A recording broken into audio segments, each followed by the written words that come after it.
Amigos do Flatout, tudo beleza com vocês? Aqui quem fala é Juliano Barata e você está na edição 2 do Flatout Podcast. A primeira notícia é que além do YouTube, você também agora pode ouvir a gente no Spotify. Procura por Flatout Podcast, separado, né? E aí você desce ali o scroll que você vai encontrar a gente aí na seção podcasts e vídeos, tá? Então, como é algo que começou agora, né? O ranqueamento ali não tá tão lá em cima, então você tem que procurar um pouquinho, mas você vai encontrar a gente um pouquinho mais lá embaixo. E daqui a pouquinho a gente vai estar aí nas principais outras plataformas do mercado aí, como o Deezer, Google Podcasts, enfim. Aos pouquinhos a gente vai entrando aí, mas já no Spotify você encontra a gente, né? E vale lembrar que algumas edições futuras aí de podcasts, alguns bate-papos aí vão ser exclusivos para assinantes, né? Uns episódios extras. E aí, se você quiser ouvir tudo isso aí que a gente vai gravar, é só ir em assine.flatout.com.br. E lembrando que se você escolher o plano Flatout, além de acessar todas as matérias exclusivas do site e esses podcasts exclusivos, você também ganha acesso aí ao nosso grupo secreto no Facebook, onde você vai conseguir interagir aí diretamente aí com toda a equipe. Vai concorrer a sorteios quinzenais. Inclusive, chegou aí essa semana quase 30 itens de detailing car care da japonesa Soft 99. A gente vai sortear isso ao longo das próximas semanas. Tem uns itens, inclusive, de alto valor. Então, muito interessante, vale a pena mesmo, né?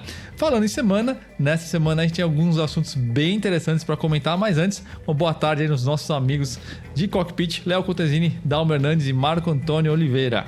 E aí, caras, tudo certo? Salve, pessoal, beleza? Salve, pessoal, o Mal aqui. E antes da gente começar os debates da semana, e são 3 assuntos aí com bastante pano pra manga, muita coisa interessante mesmo que a gente vai conversar, vamos começar com o tradicional desafio do ronco. Então, nesse exato momento você já tá ouvindo aí a pura música mecânica, eu vou ficar quieto aqui por alguns segundos para você ir pensando, tentar acertar aí qual que é o motor, ou pelo menos o carro que tá cantando essa música mecânica. Então, no fim desse episódio desse podcast, eu vou trazer a resposta para vocês.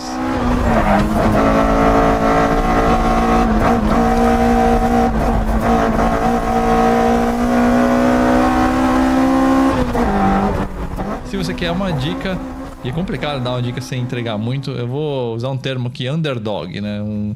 Vamos dizer assim, um carro um pouco mais rápido do que talvez ele pareça ser no primeiro momento. Caras, então vamos agora para os debates da semana. Como eu falei, a gente tem coisas muito legais que estão misturadas, algumas coisas meio embaraçosas e algumas coisas nostálgicas também. Então vai ser um podcast aí bem diverso aí em cores de assunto. Vamos começar já com o pé na lama aí, com algo bastante embaraçoso, que é o famoso C'était un rendez-vous remake, vamos dizer assim, né? Se você é um cara ligado aí na cultura automotiva, você já deve ter ouvido falar desse curta de 7 minutos de 1976, um pequeno épico underground, um speedrun, né? Vamos dizer assim, uma espécie de... Como a gente pode explicar isso? Bom, certamente legal, meio documental, meio fantasioso e muito interessante. Um carro com uma câmera fixada no bumper, ali no para-choque, em Paris, mais ou menos às 5h30 da manhã. Você só ouve o ronco, né? E as imagens que passam para frente, você não consegue ver cockpit, você não consegue ver quem está guiando o carro, né? Então é um curta cheio de mistérios. Você ouve claramente o ronco de um Ferrari V12, né? Colombo, né? E esse carro rasga ali por Paris, passa por um monte de sinal vermelho e tudo mais. E termina ali com um encontro sorrateiro aí com a moça aí, supostamente amante do protagonista, ou pelo menos o enredo dá a entender que foi isso, né? Mas todo mundo é meio anônimo, nada aparece de forma clara, né? Então era um filme, vamos dizer assim, sem muita explicação no enredo, né? E por causa disso ele foi envolvido em um mistério aí por décadas, né? Na verdade ele era bem underground, e aí quando ele voltou à tona depois de uma remasterização no começo dos anos 2000, ele voltou aí em alta aí na comunidade de entusiastas por carros, né? E aí todos aqueles rumores antigamente voltaram, né? Falaram que era uma Ferrari 275 GTB que foi pilotada por Jacques Lafitte ou por algum outro piloto de Fórmula 1 ou de Le Mans.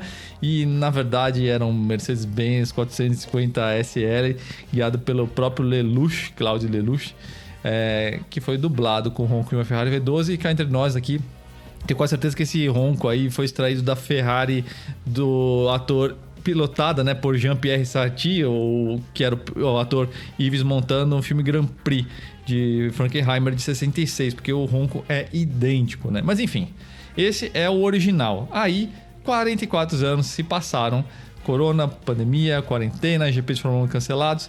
Aí você vai juntando os ingredientes. Mônaco, 24 de maio, que seria o GP desse ano. Uma Ferrari SF90 Charles Leclerc. O mesmo Claude Lelouch dirigindo a produção.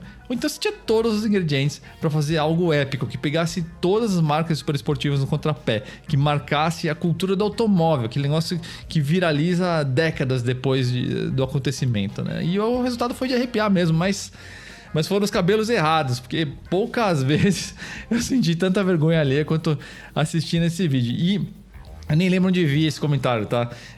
Mas eu acho que foi no YouTube ou em algum outro site, enfim. É um comentário em inglês que dizia o seguinte: o filme original de 76 era como se fosse um encontro romântico sorrateiro, proibido, né?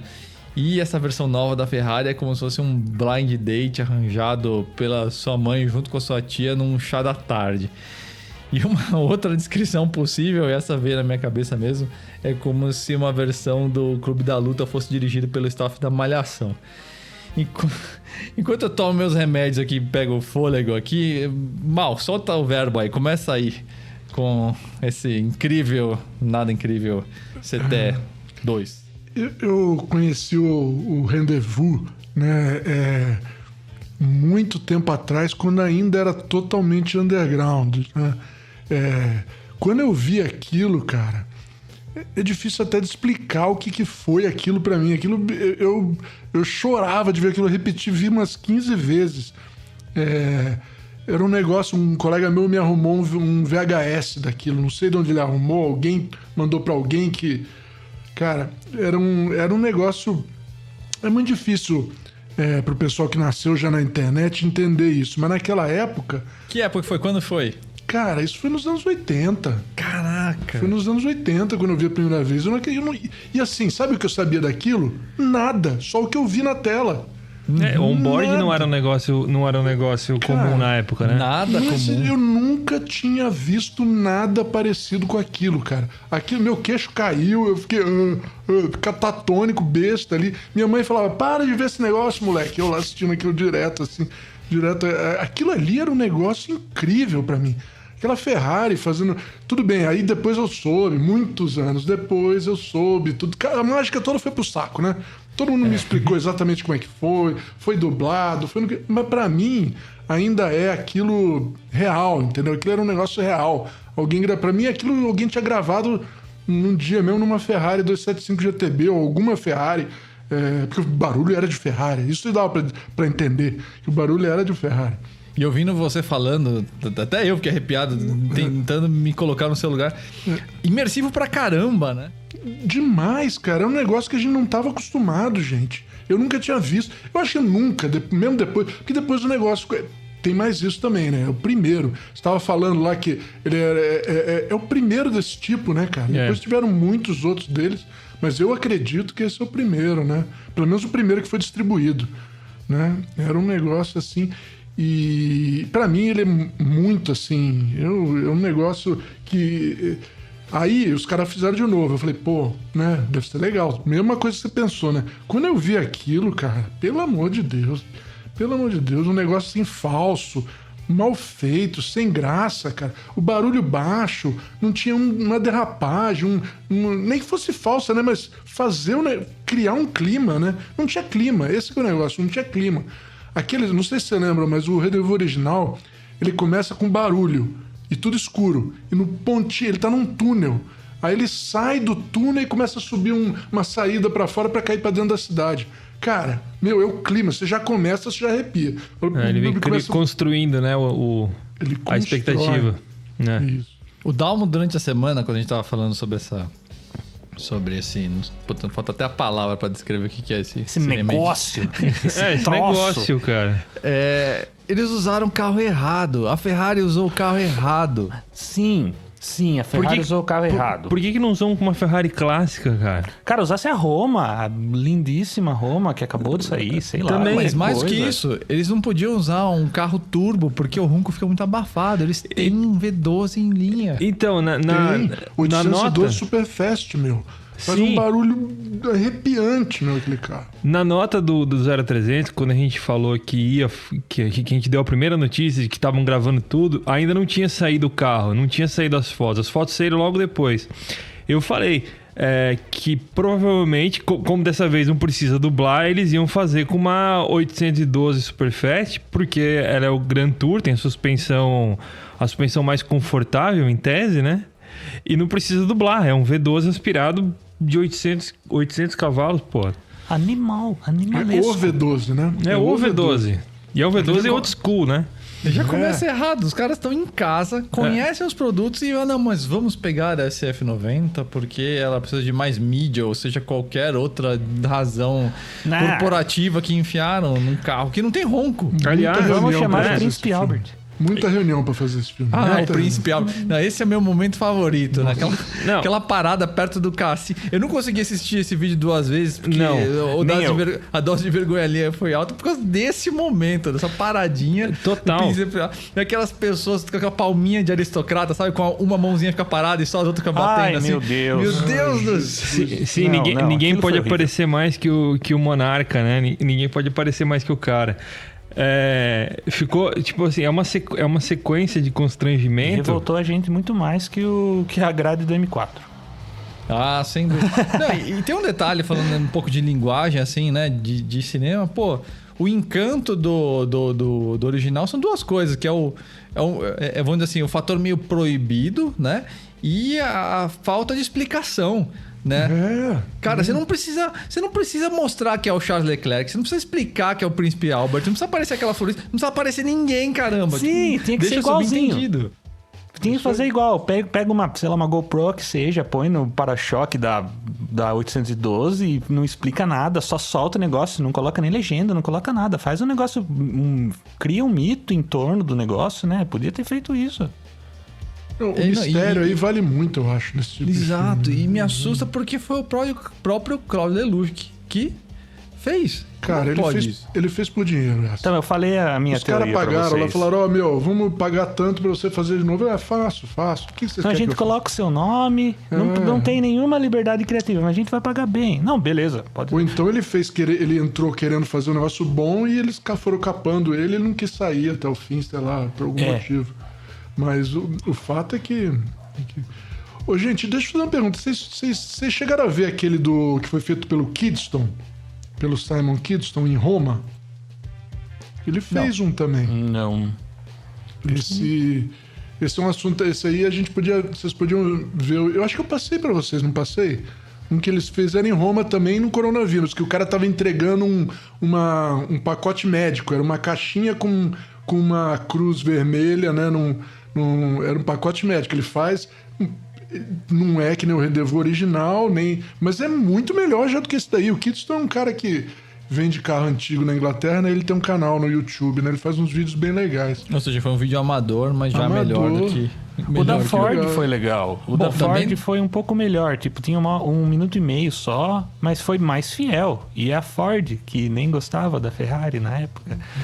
E tem um detalhe que me incomoda também, fora N coisas aí, da questão aí do CT, é o seguinte. Pô, você tá com Mônaco disponível, você tem... Cara, você pode andar na pista ao contrário, se você quiser. Você pode pegar a Route de la Tourbie, que é a estrada sinuosa lá em cima, onde a Grace Kelly sofreu o acidente dela. Você tem a rota do Rally de Monte Carlo. Você podia conectar tudo. Você podia fazer uma coisa muito louca, desconstrutiva, agressiva. E fizeram o cara fazer o traçadinho de Mônaco e tudo mais. Pô, dormiu com meia, né? Não, foi um negócio... É impressionante como eles conseguiram estragar o negócio, né, cara? Meu, mesmo que fosse, assim, não muito bom, ia ser legal, pô, mas os caras conseguiram estragar mesmo o negócio, ninguém gostou, cara. Tipo, não Ninguém ficou gostou. razoável, não ficou ok, ficou porcaria, não ficou bom. Eu não tenho dó de falar, não, tipo, grande coisa. Ficou uma merda. Ficou uma merda. Então, o Chris Harris fez uma observação bem pertinente e que não se aplica só ao Rendezvous, mas também quase todo o conteúdo oficial dos fabricantes. esse conteúdo sempre tende a ser coxinha, tende a ser travado, porque ele é corporativo e o corporativismo, pela própria natureza, tem que ser sério.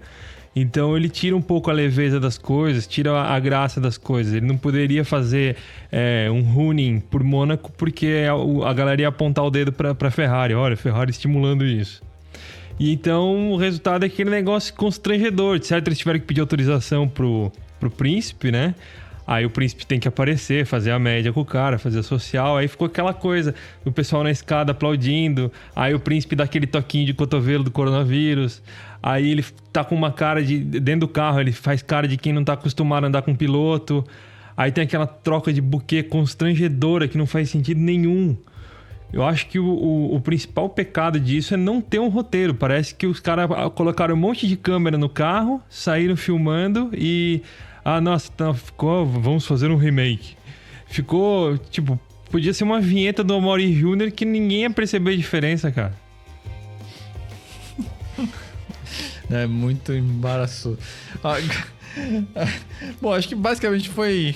A gente fez um linchamento de um mendigo nós bêbado. odiamos aquele Todo negócio. mundo chutou, todo mundo cuspiu, todo mundo tacou pedra na Geni.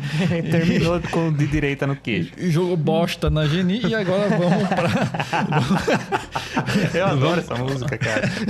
Esse é o ápice da Não música. dá pra defender, né, gente? Não dá pra defender. Não tem. Não tem como, não Só tem faltou nenhuma ótica. Faltou Até Keep It Coming Love, né? Tan, tan, tan, tan, tan, taran, tan, tan. Parecia, e até- Sabe o que parecia? O príncipe? Parecia político comendo pastel de feira Total, na parecia feira. isso mesmo. Livre. O Dória tomando café e tentando parecer que é gostoso, né? Fazendo aquela cara de... Foi exatamente Muito isso. ruim. Que horror, né? Agora que a gente terminou com esse espancamento, que não tinha o que fazer, porque não tem uma perspectiva Não. positiva sobre esse CT meia boca, vamos para uma coisa legal, pelo menos, né? Que foi na semana a gente teve aí a apresentação do Mustang Mach-1, fazendo aí, às vezes, aí de ponte intermediária, né? Entre o GT e o GT 350, mais ou menos como era antigamente. Léo, conta pra gente aí o que vem aí nesse carro, que dá, inclusive, para manga para uma discussão bem interessante. A Ford lançou o Mustang Mach-1 depois de 16 anos, né? O último tinha sido em 2004, baseado na 4ª geração, né? E, claro, ele é inspirado no Mustang Mach-1 original de 69. E ele vem com a mesma função do Mustang Mach-1 de 69, que é preencher a lacuna de desempenho, uma pequena lacuna de desempenho que tem entre o Mustang GT e o Shelby GT 350. Para isso, eles usaram o motor do GT, só que na configuração que era vendida no Bullitt, que o Bullitt saiu de linha agora, que era uma série especial, né? E ele tinha 487 cavalos e 57 kg de torque. Então eles mantiveram esse motor do Bullitt no Mach-1, e aí eles colocaram um pacote de maldades da Shelby, que tem alguns elementos do GT 350 e do GT 500. Do 350, ele tem os radiadores de óleo do câmbio e do motor e também o duto de arrefecimento dos freios. Do GT500, ele tem o diferencial, o radiador de óleo do diferencial e uma asa traseira com gurney flap que, segundo a Ford, aumenta a downforce em até 150% comparado à asa original do GT. O câmbio é manual de 6 marchas, mas não é o câmbio manual de 6 marchas do Mustang GT. É o câmbio Tremec TR3160 que a Shelby usa no GT 350. É o mesmo câmbio que tem no Camaro L1 e no Cadillac ATS, se eu não me engano. E tem o câmbio de 10 marchas automático, mas vai ser um opcional porque a Ford deve vender ele na Europa, no Japão e na Austrália. Não sei se eles pretendem trazer para o Brasil como um especial.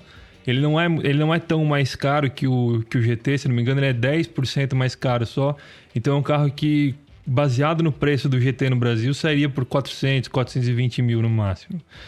E para finalizar, eles colocaram barra estabilizadora mais grossa, mola dianteira com maior carga, pneu Michelin Pilot Sport Cup 2 e o pacote estético, né? Que tem o logotipo Mach-1 original e com faixas no capô.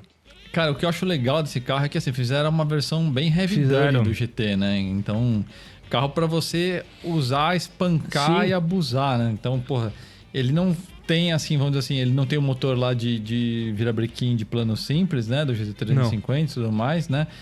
Mas ao mesmo tempo o motor Coyote é sensacional já na Sim. versão do GT. E aí eles colocaram tudo que precisa pro carro aguentar aí o espanco, né? Então um monte de radiador pro motor, pro câmbio, pro diferencial, suspensão mais firme, pneu chiclete, Isso. né? O Sport Cup 2. Então, pô, eu tô quase dizendo que esse carro é mais interessante que o GT350 no sentido de ser um carro mais usável. Ele preenche um mix legal mesmo, assim, de você ter um carro mais usável e poder usar pra valer na pista, né? É praticamente um 350 com motor Coyote, né?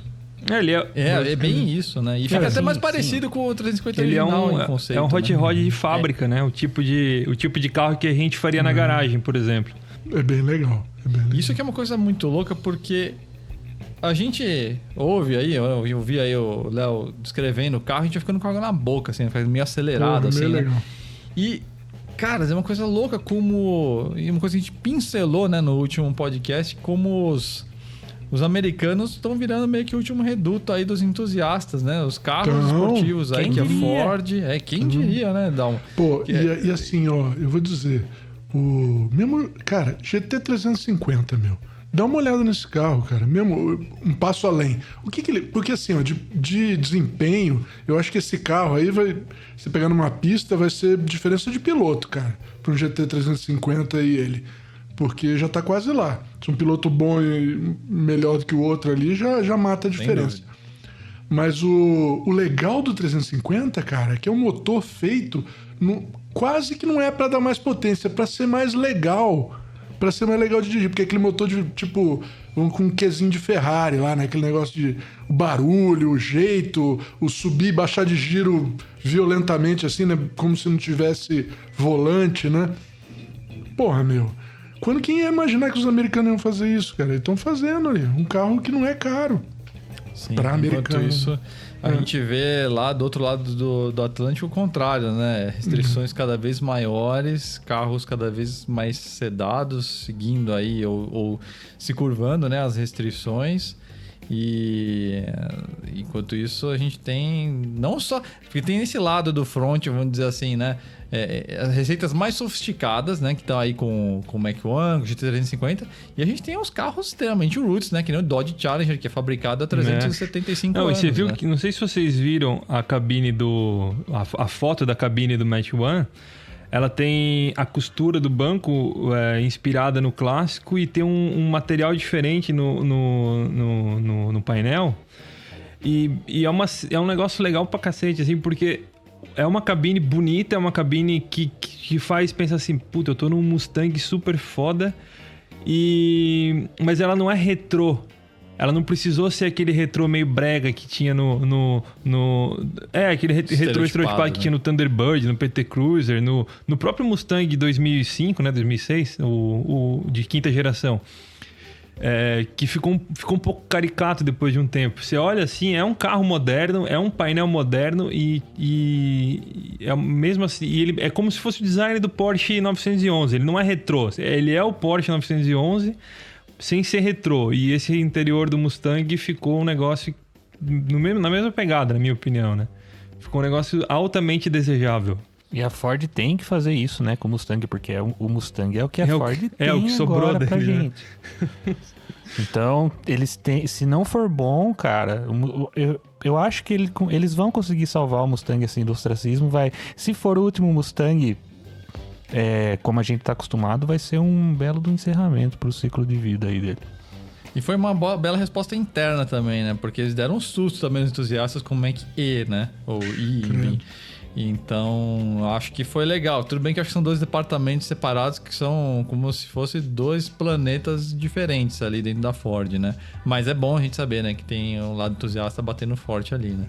O Mustang, cara, eu vejo hoje, você pega...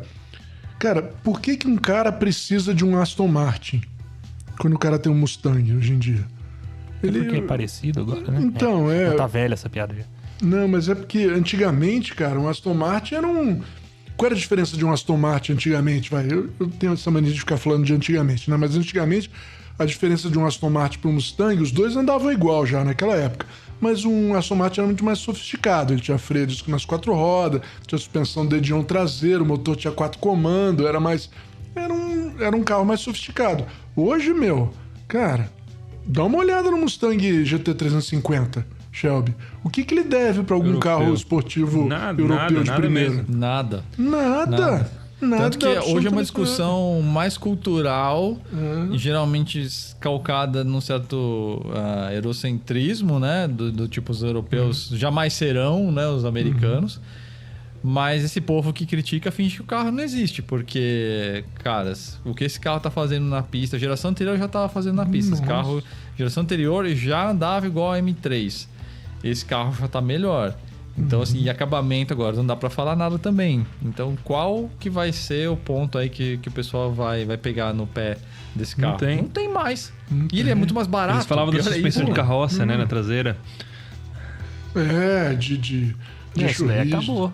Que é uma besteira, né, Vamos lá, se um eixo rígido é bem localizado e bem feitinho, funciona muito bem. Como teve muita Maserati por muito tempo. A história dos europeus foi escrita com eixo rígido, né? Opa. Não, e esse pessoal gosta... Os europeus gostam de coisa. Mas a Europa acabou, né? Eu acho que... A Europa acabou. Agora aquilo ali virou um reduto... Cara, politicamente o negócio tá feio lá.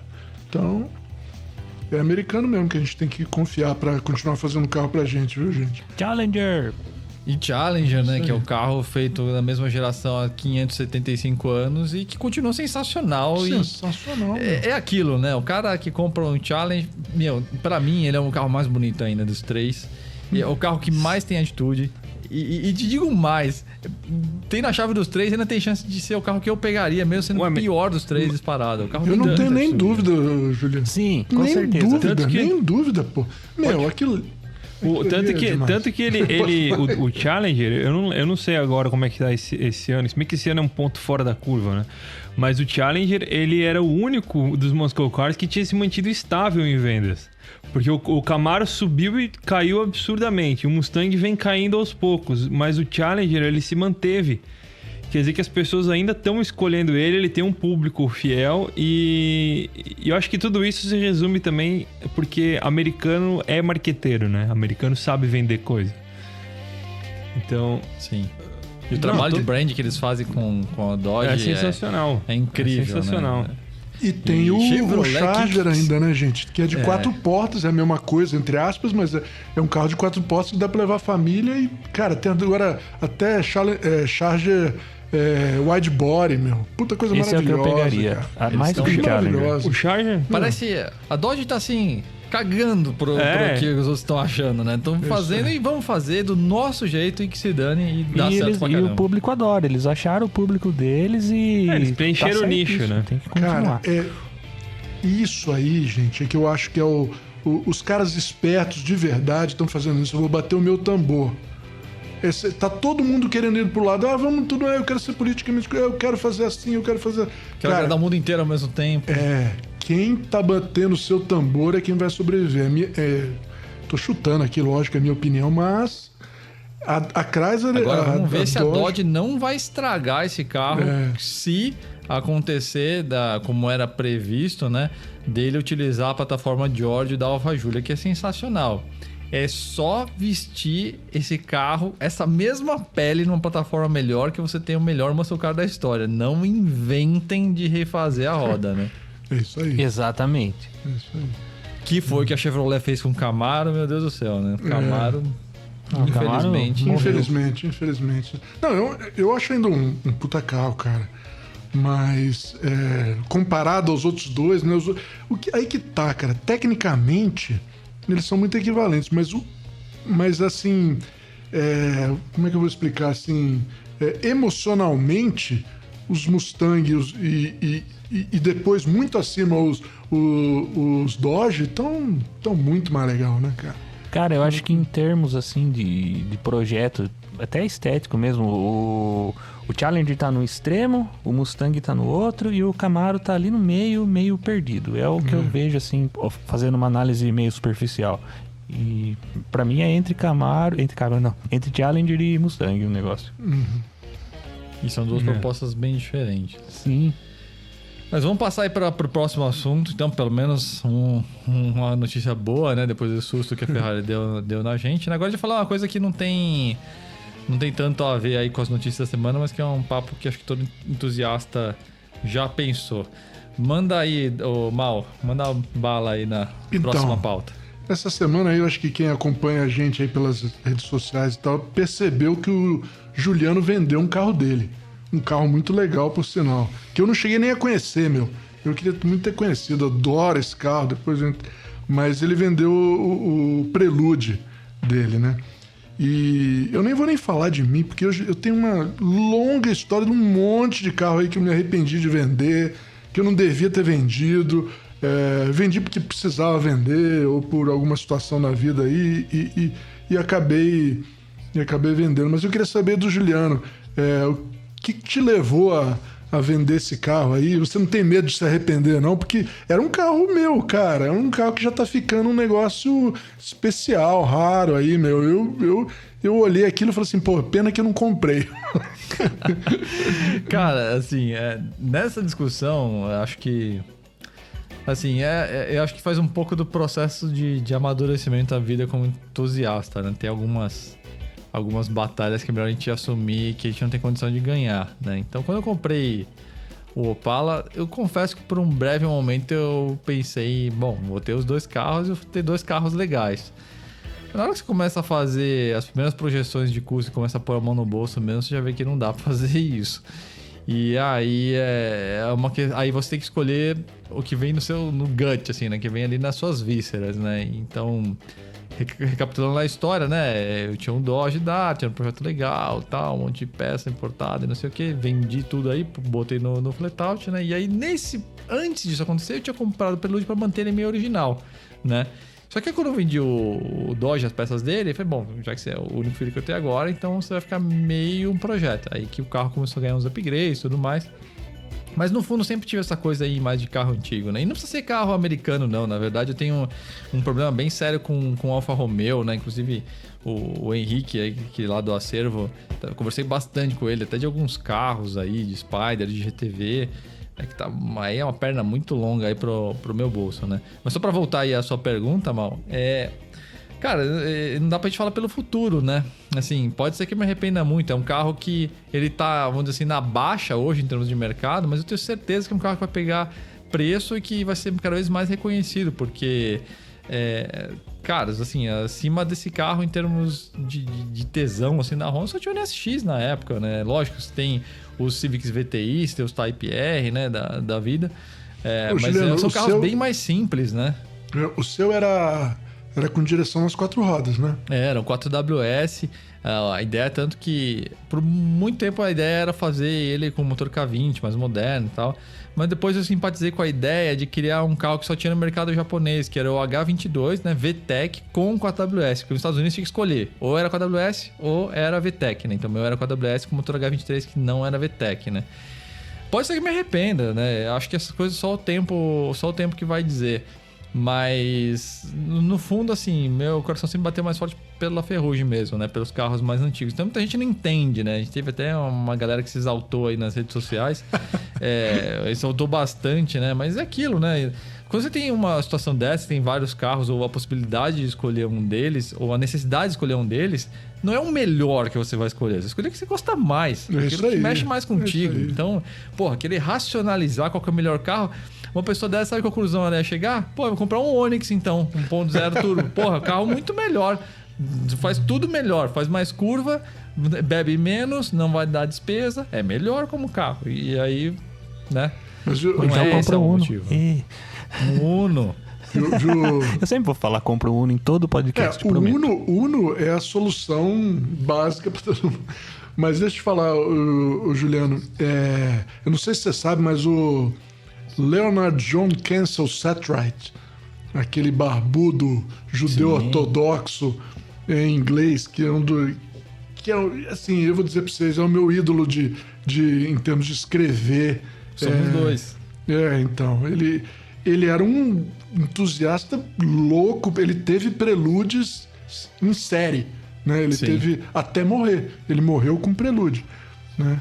Você sabia disso? Sabia, eu tenho um vídeo muito antigo que eu acho que você não viu.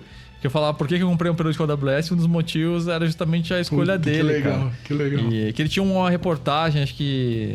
Eu não lembro agora, X carros que se eu pudesse manter na minha garagem, uma coisa assim. Um deles era um Prelude de 4ª geração, né? Ele teve um de 5ª depois e tal.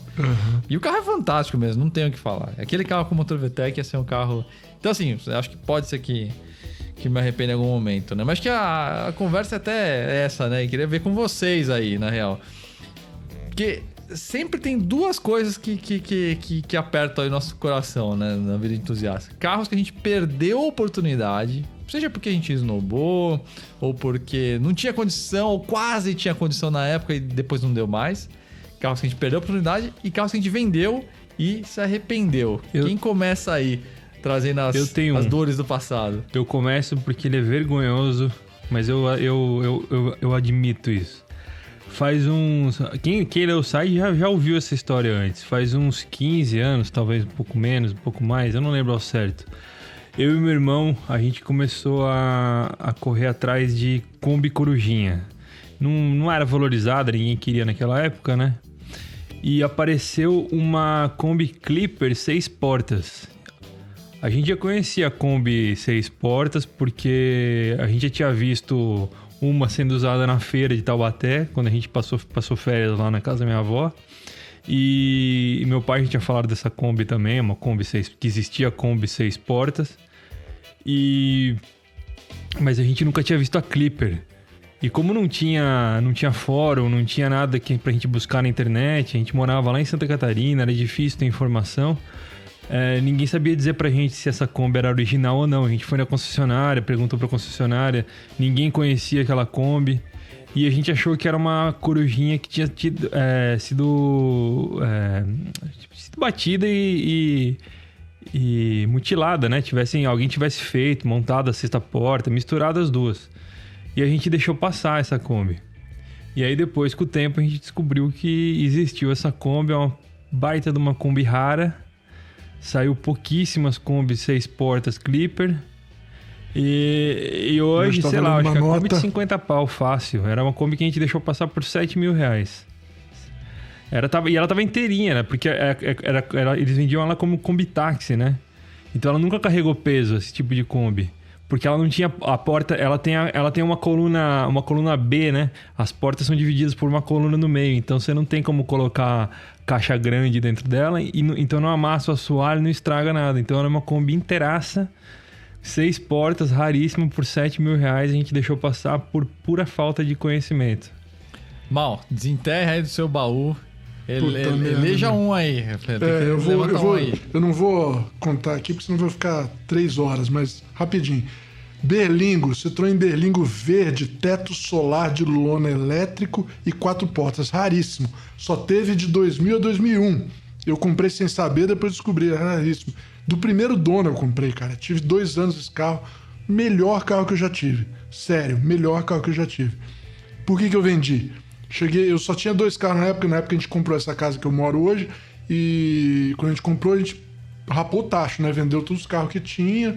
Eu continuei com a minha BMW velha, que na época não valia muito, minha perua BMW, e pra minha mulher eu comprei o Berlingo, né? Aí um dia eu cheguei em casa, minha mulher, o negócio é o seguinte, eu não quero mais ser reconhecida na cidade. Pra todo lugar que eu vou, todo mundo fala, eu te vi lá em tal lugar, eu te vi em tal lugar, te vi em tal lugar. Todo mundo sabe onde eu tô. Eu quero um carro incógnito, eu quero um carro que ninguém sabe onde eu tô, você entendeu? Agora. Eu falei, tá bom, sim, pode deixar, vou fazer isso. Comprei eu vendi o Berlingo, eu não vendi a BMW. Você sabe que hoje eu me arrependo de não ter vendido a BMW. Eu devia ter vendido a BMW, ficado com o Berlingo comigo e comprado o carro pra ela, mas enfim. Eu vendi o Berlingo e comprei um Polo sedã preto. Incógnito, com calota. Totalmente sabe? Incógnito. Totalmente. Ela ficou super feliz e tudo bem, mas É uma situação, né? Tava naquela situação. Os dois carros eu gostava, né? Na hora você não visualiza, né? Por isso que eu não sei. Pode ser que arrependa pra caramba do Prelude. Eu dá uma. Não, você não vai se arrepender porque o Opala sempre é a melhor escolha, Juliano. O nosso é o Miata brasileiro. Né? Não, o Miata brasileiro é o Uno, na verdade. O Uno é o Mini brasileiro. Tecnicamente é o Chevette, né? Isso aí. Ô Dalmo, você teve algum caos aí desse tipo? Cara, eu não tenho, porque assim, eu fui muito feliz com todos os carros que eu tive. Aliás, não, mas assim, os carros que eu mantive, eu sempre fui muito feliz com eles, os dois Unos. O 95 e um 2008, que eu tô até agora. Mas assim, eu me arrependi de ter comprado um carro na hora errada, eu acho. Porque eu comprei um Gol, paguei muito barato no Gol 86, 1.6 a álcool, andava pra caramba, só que não tava bom. E eu não tinha... Não tinha experiência pra manter do jeito que precisava e larguei por bem menos do que eu paguei. Eu acho que se fosse hoje, se eu fosse comprar um de novo, talvez eu tivesse mais discernimento. Mas assim, de ter deixado passar ou de ter vendido, não, porque eu nunca vendi nenhum carro. Mas eu acho que assim, duas coisas a dizer a respeito disso. É fazendo merda que se aduba a vida. E se você não tivesse errado, você não teria aprendido, né? Então, com certeza. Não tem como você ganhar experiência sem passar por isso. Aprendi sobre carburador, aprendi sobre o motor, o AP, né? Que não, acho que ele não tinha AP ainda, acho que era o MD. Mas assim, hoje em dia... Nossa, eu só tenho um carro que bate em mim até hoje, que foi o primeiro carro que eu me apaixonei também, quando era moleque, que foi uma Alfa GTV. Tava desmontada lá pro lado de Cotia. Era um carro pra você restaurar inteiro, mas o carro tava muito inteiro, estrutura, que é muito difícil nesses carros, que eles enferrujam só de você olhar. E na época era uns 3 mil reais. Só que eu tinha acabado de pegar meu primeiro Dodge e eu falei, não vou pegar esse carro, não tinha. Provavelmente você não ia conseguir terminar a restauração dele. Você ia entrar naquele sonho adolescente que vou restaurar terminar. Igual o Chip Fuse, né? Eu tenho mais um, exato, mas não é lamentação por não ter conseguido. Logo que eu mudei pra Ibiúna, meu irmão e meu cunhado acharam um Mercedes E320 perua da geração W124, quadrado ainda, né? Perua, na verdade, é o A124. Não, é o S124. E tava jogado numa oficina, tava num estado bem legal, ia custar pouco pra levantar ele, porque a gente tem, quem conhece, vocês sabem, eu tenho uma oficina na garagem de casa, então a gente ia fazer tudo em casa, só que o dono da Mercedes era queixo duro, o carro já tava um tempão lá, juntando pó, deteriorando, acumulando dívida. Não deu negócio com o cara não topou, de repente o carro saiu de lá e eu nunca mais vi. Esse é uma lamentação. Era uma perua bonita, a gente já tinha um projeto legal pra ela e não deu porque não deu negócio. Ô, gente, eu acho que eu lembro. Carro que eu perdi, que eu não consegui comprar, que eu devia ter comprado, tem um sensacional, meu. Eu, em 1988, 87, eu tava procurando um Opala pra comprar pra mim, 6 cilindros. Meu primeiro carro. Eu achei, cara, um Opala SS 74 verde com um pelinho nos radial Firestone Wide Oval. Pelinho no radial Firestone Wide Oval, nos 4. O carro quase não andou. Novo. Eu não tinha dinheiro pra comprar, eu tinha só metade do dinheiro pra comprar aquele carro. E implorei pro meu pai ver se ele não me arrumava o resto. Ele falou não, ele falou assim, ó. Meu pai, cara inteligente, falou assim, ó. Filho, compra outro Opala. Você vai dobrar esse carro raro num poste aí amanhã. Entendeu? Você tem 18 anos, você vai fazer muita merda no carro ainda. Não compra um carro raro assim. Compra qualquer coisa, depois você compra um carro raro. Eu eventualmente comprei outro Opala 6 cilindros bem mais detonado, mas que acabou num poste dobrado no meio. Tinha razão. Morreu o carro. Né? Na verdade, ele não foi num poste, eu capotei na Anchieta. Ele captou eu não sei quantas vezes, muitas vezes. Me lembra disso o dia que você pedia a chave do meu carro emprestado, hein? E nunca mais Cara, vai eu tinha andar 18 no pau anos, do Juliano, mal. eu tinha 18 anos, mano. Faz muito tempo atrás. Ô, pessoal, vocês certamente têm histórias desse tipo pra compartilhar com a gente. Se você tá ouvindo a gente aí pelo YouTube, conta aí. Põe na área dos comentários aí o muro das lamentações das oportunidades que você perdeu ou dos carros que você vendeu e se arrependeu depois. Agora vamos para a ala das matérias em destaque no site frontaut.com.br. Léo, manda bala aí nas principais matérias que publicou essa Eu vou semana. começar com o guia de compra do Focus de primeira geração, que como um leitor definiu bem, um leitor não, foi algum proprietário falou que é o Corolla da Ford. É um baita carro que é uma bela opção de compra e baratinho, muito legal. E a gente ensinou nesse guia de compra, conversou com o proprietário, ensinou o passo a passo, tudo que você tem que saber, todos os detalhes, todas as dicas para comprar um Focus de primeira geração sem se dar mal, para escolher o melhor Focus e para saber o que olhar, o que você tem que evitar, o que você tem que fazer nele quando pegar ele. Tudo isso está nesse guia de compra. O segundo, a gente deu continuidade agora que o motor V8 da Bentley deixou de ser produzido.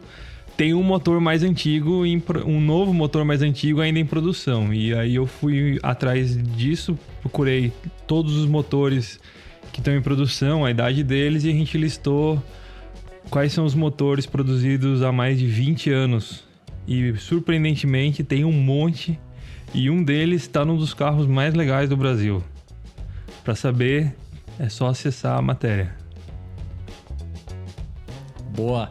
Dawn, manda pra gente aí quais são as matérias da semana. Cara, minhas duas recomendações. A primeira é a história da fatídica prisão do Smokey Nagata, o dono e fundador da preparadora Top Secret lá do Japão. E também supostamente ex-membro do Midnight Club, a gangue lá de Tóquio.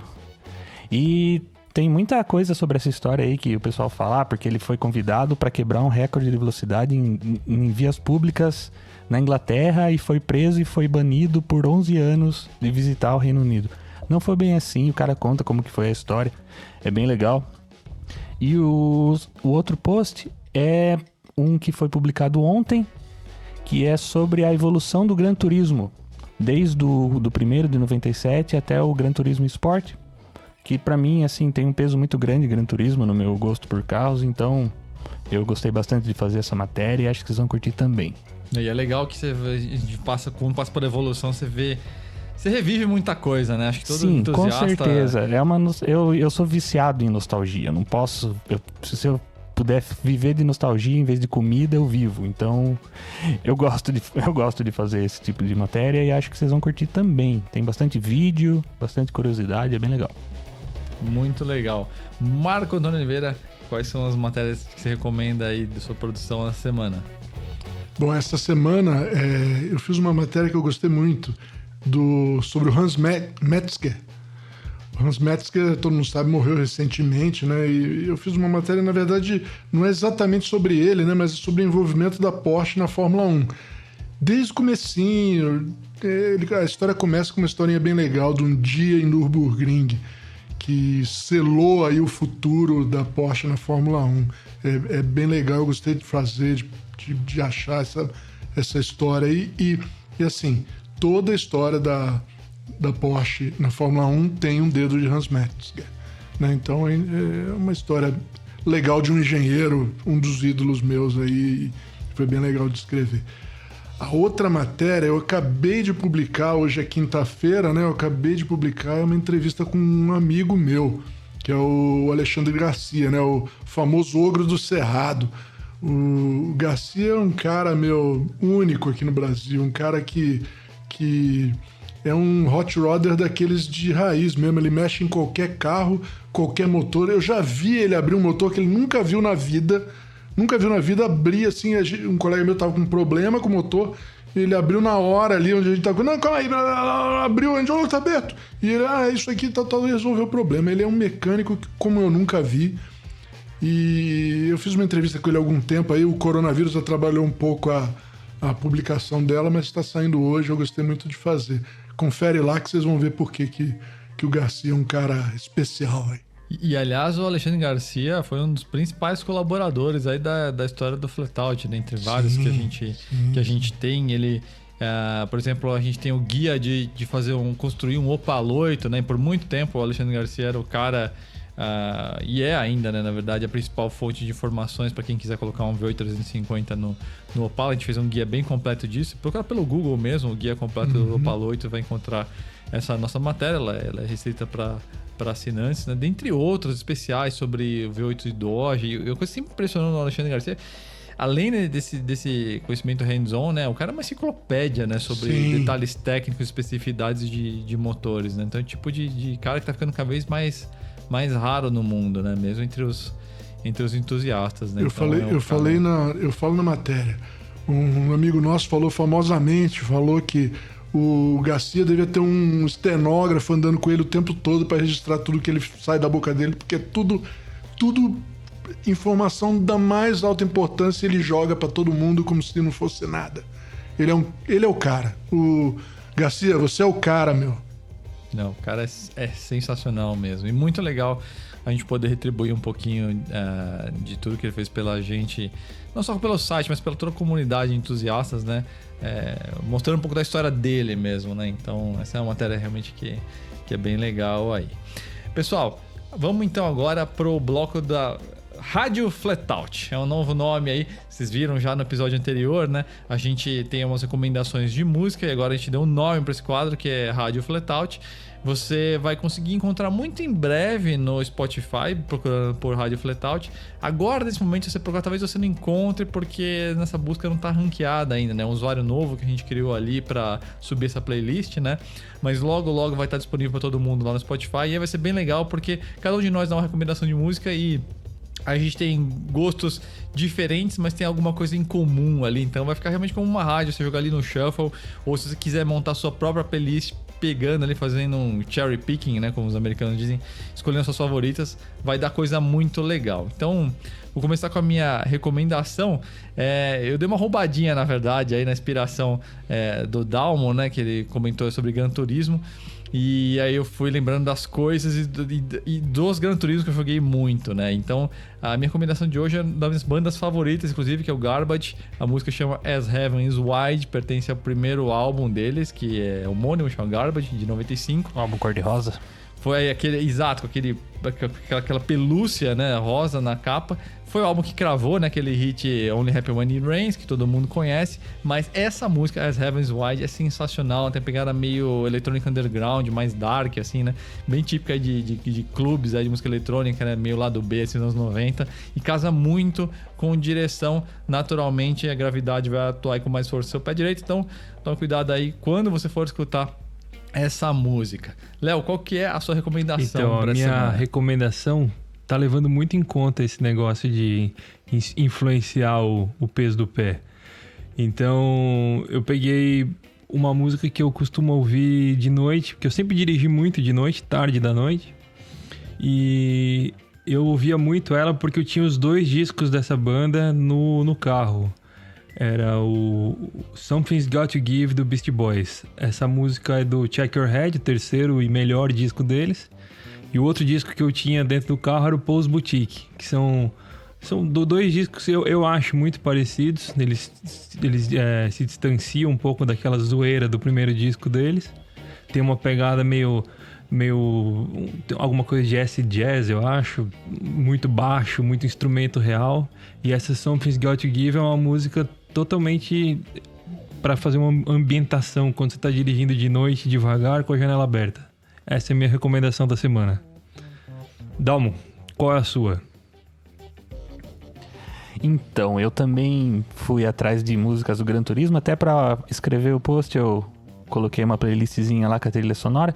E pra mim acho que a que mexe mais, e a que eu vou recomendar hoje, é a My Favorite Game, que é a da abertura da versão americana do Gran Turismo 2. que, assim, é um rock alternativo da época, é de 98 a música, o jogo saiu no ano seguinte.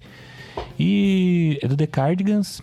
E eu não consigo ouvir sem escorrer uma lágrima, assim, de lembrando da infância. E eu gosto muito de ouvir ela dirigindo e acho que não tem muito mais pra falar. É isso. E o Mal, a recomendação dele. Bom, pessoal, essa semana eu vou dar pra vocês uma música que pra mim, desde que o filme do Forrest Gump apareceu, pra mim é uma música que simboliza a liberdade de você sair pra estrada aí, sem destino e sem um lugar pra parar definido, né? Que é a maior das liberdades. Quem já experimentou isso na vida sabe que não há nada melhor do que você sair para a estrada sem um destino certo, né? Se vocês lembram desse filme, quando o personagem lá do Tom Hanks, o Forrest Gump, tá numa situação ruim da vida, tá tudo ruim para ele e tal, ele pega e sai correndo. Ele sai correndo mesmo, correndo a pé. Pá, ele run, Forrest, run. Ele foi embora, foi de costa a costa dos Estados Unidos várias vezes, né? Quando ele vai e fala ele tá narrando pra uma pessoa num banco de praça, né? Todo mundo sabe nesse filme, né? Ele fala, eu só corri. Você só correu? Só corri. E começa essa música. A música chama Running on Empty, de Jackson Browne. Clyde Jackson Browne, ele é um cara um americano que nasceu nos Estados Unidos e é um cara que pouca gente conhece, mas é engraçado que vendeu 18 milhões de álbuns na vida dele, né? Ele tem poucas músicas realmente conhecidas, né? Uma delas é essa, né? Running on Empty. Até hoje, pra mim, é uma música que simboliza a liberdade de você pegar seu carro e sair. Eu recomendo que vocês façam isso. Essa playlist tá ficando cada vez mais legal, esse mix aí de diferentes tipos de trilhas e humores, mas tudo música muito fina. Vai ficar cada vez melhor, cara. Tem quase 10 músicas agora e, como eu falei, né? Logo vai reagir à busca ali na Rádio Flatout, procurando no Spotify. Vale a pena seguir essa playlist aí. Pessoal, estamos entrando na reta final. Agora a gente vai trazer a resposta do desafio do ronco que a gente anunciou no comecinho desse episódio. Então eu vou calar minha boca aqui por alguns segundos e aí tenta adivinhar aí quem que é esse, que é esse carro aí, ou o que é esse motor. Vamos lá.